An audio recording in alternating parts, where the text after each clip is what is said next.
You're welcome, sir. Thank you very much for joining us. First off, Aishat, let's come... Thank you for having me. You're Good welcome. morning. Thank you.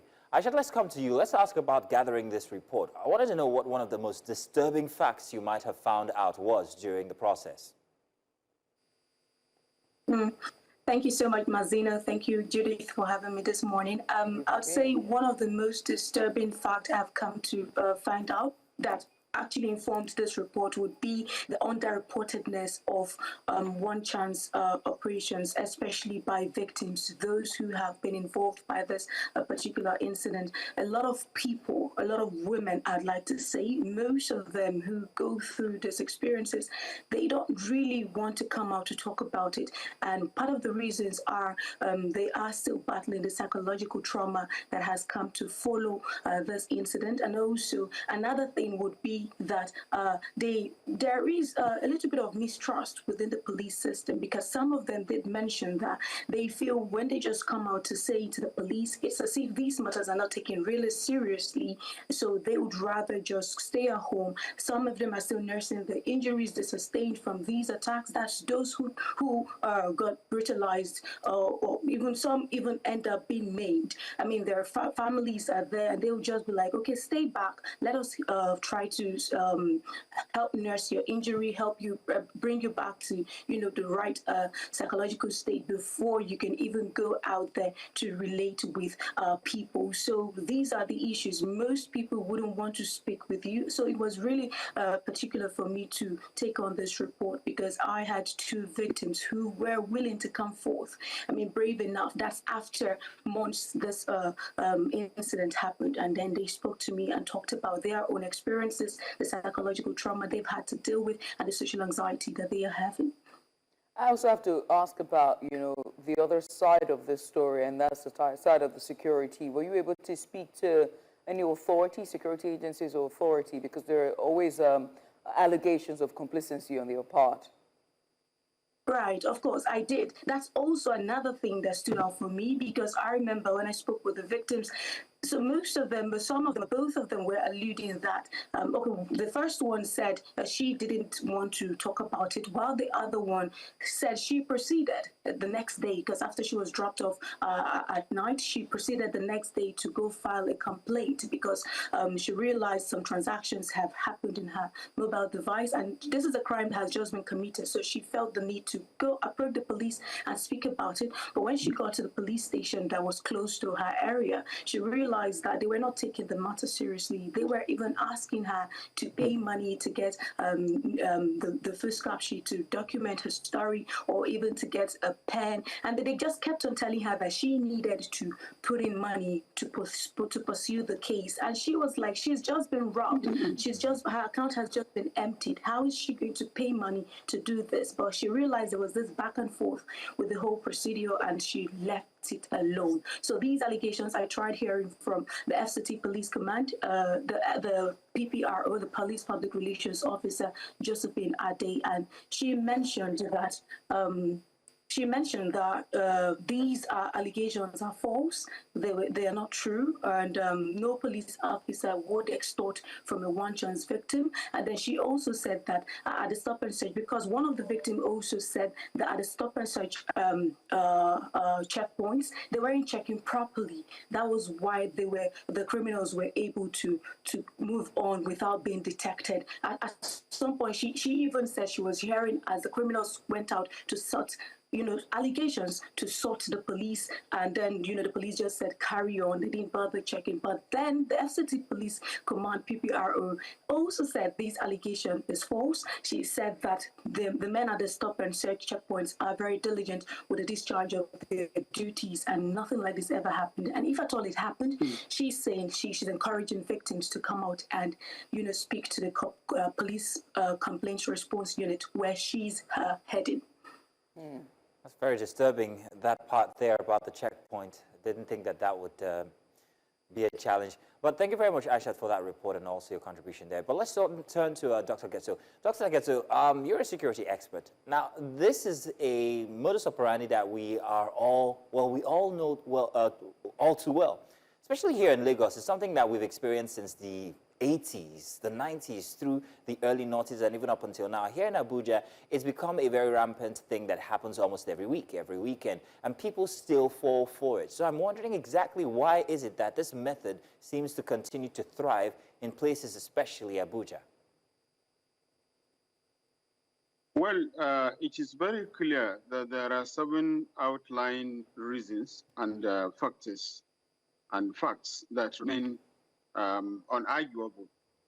1, the extortion by the police at the so-called stop and search is still ongoing, and it hasn't been managed by the police authority or any other authority responsible. And that is 1.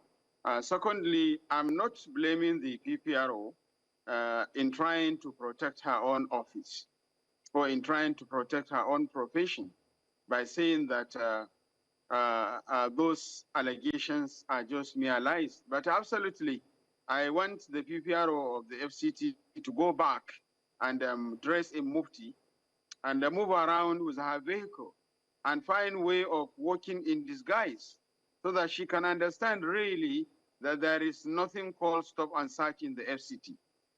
And even stop and on your light, inner light, it just happens between 7 p.m. Probably to 12:30 a.m., sometimes to 1 a.m. At any time from then, you cannot find anybody. And in the early hours, time when most of this one chance activity used to take place, you hardly find police stop and search. You hardly even find police vehicles and vans moving around. So 2. And then number 3, total absence of any monitoring and monitoring system, effective monitoring system in the FCT as far as the civil engagement and the transportation is concerned. Total absence. I say total absence, and I mean my word, and I can repeat my word, and I stand by it. And number 4, yes, of course, we have been making a clarion call, and we have been pleading, we have been advocating for the need necessary for the FCT administration and the federal government in Nigeria to register all commercial vehicles and have them monitors, and even introduce a trackers to all the official vehicles, and anybody who is found wanting of removing that tracker, which will have a central monitor at the probably Force Intelligence or DSS office in the FCT, or any other special intelligence corner where the central monitor will be fixed. So anybody who wants to use his vehicle, either painted as a taxi, either a private vehicle, but he wants to use it for that purpose, must have it registered and must have that tracker installed on his vehicle. And the central monitor of that tracker should be somewhere at the corner at the Force Intelligence or somewhere within the collaborated intelligence formation or under the FCT Security Administration, and so on and so forth. Dr. Getso. And number 5. Okay. Yes, of course, the sensitization is not really adequate in terms of informing people on how to go about those things. And number 6, the public themselves, we, the citizens of the FCT, are not really helping matters too. Because once we come out to join a vehicle, there are vehicles that you can seemingly understand, you can have concern and question. So those vehicles, you need to be careful, because it is not only the security operative that's supposed to do the job. I mean, Doctor, you are the first security of yourself. So people must learn to be vigilant themselves, and people must understand those predicaments and also utilize the messages being shared by some of us, the experts, and the police authorities and other security agencies. Well, and finally, government have never taken it serious.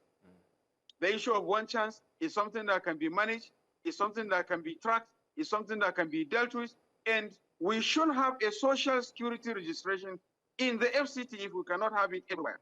And most especially, checking there must be a checking system on the National Union of Road Transport Workers and all other who are participating in the Transport Authority in the FCT. Doctor, I want to believe that there is such, whether those cars are registered or not. But one thing I took away from your submission, all 5 points that you raised, was that there are systemic failures, whether in the transportation sector itself, or whether it's intelligence gathering or following through in terms of investigations and finding the culprits of these crimes that are being committed. And I think that's why the gaps are, because of the systemic gaps or the lack of initiative. Because if, I mean, based on one of the victims of the One Chance in that report, where she recounted her experience, she said that they asked for a PIN number and there was a transfer that was made. So clearly you could go to a bank, raise complaints and say, look, this has happened, and then the bank would give you, you know, that things, steps that you could follow. And so it begs to ask a question about this part at this point in terms of collusion. There have been accusations about police collusion with these culprits and safeguarding, which is now, we're now seeing the shortfalls. Is there some truth to these collusion allegations?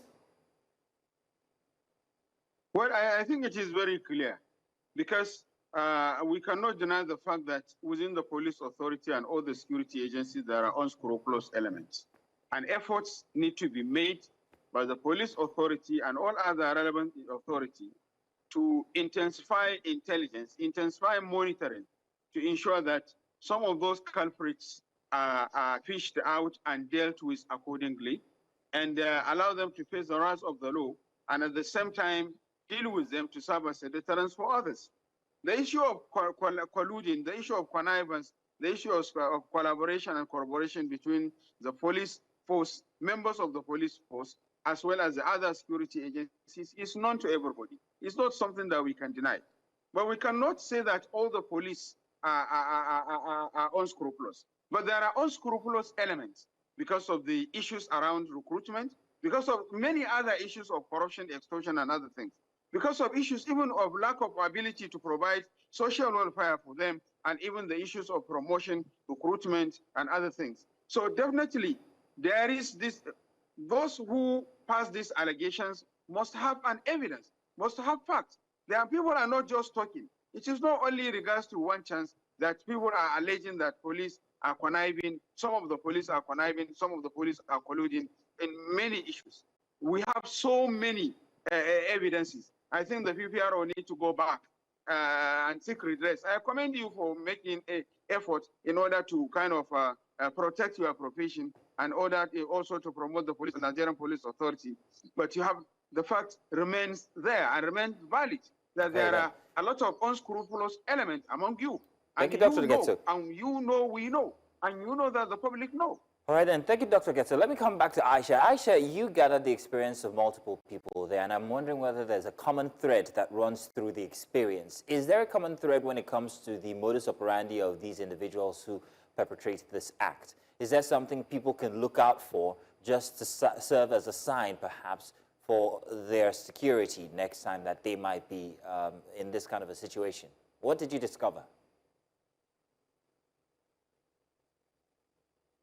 Victims do not take cabs at designated parks, and that is one issue because the NURTW, I know Dr. Yahuza Getso stated the role of NURTW. They also always say, I mean, the FCT police command has also said it, that people, residents, should ensure that they take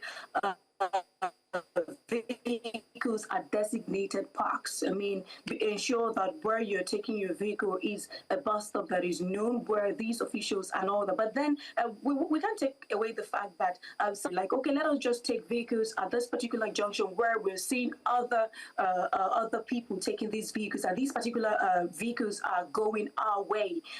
That is it on the part of residents, and they are unsuspecting, and they don't even know that they may be putting themselves at arm's way in that regard. And then another thing that I even want to talk about is the psychological effect that has come to stay, the fear, the apprehension. Most people that have gone through this, when they now want to take a cab, they now want to step out. That's if when eventually they want to step out, there is this fear they're wondering, am I about taking another vehicle that I may be brutalized and may be harmed, or what's going to happen to me? Am I actually safe? So some of them, the first victim did say that she lost her job in the process because months after the incident, she stopped going to work because she was scared of stepping out of her home, and she's still at home till now. She has not even had the courage to go out. So there is this need for, she's been just banking on her family support and all of that. And then the clinical psychologist mentioned that there has to be that support for victims, and victims have to come